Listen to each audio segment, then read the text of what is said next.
Ang vape po ba ay isang alternatibong paraan upang tigilan ang paninigarilyo? Makakatulong po ba ito sa taong gustong tumigil sa paninigarilyo? Ang vape ay hindi alternatibong paraan para tigilan ang paggamit ng sigarilyo. Tulad ng ordinaryong sigarilyo, ito ay nagdudulot ng maraming usok na may nilalaman ng maraming chemicals. Ayon sa mga researchers, hindi sapat ang ebidensya na nagsasabi na nakakatulong ang vaping sa pagtigil ng paninigarilyo.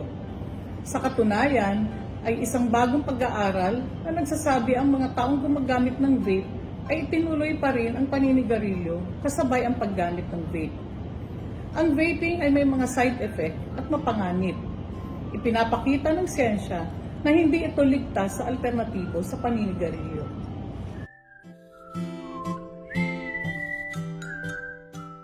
Sa kahit anong pangangailangang pangkalusugan, lumapit sa inyong mga barangay health center. Lahat ng health center sa lungsod ng Pasig ay mayroong doktor, dentista, nurse, midwife at iba pang health professional para magbigay ng serbisyo.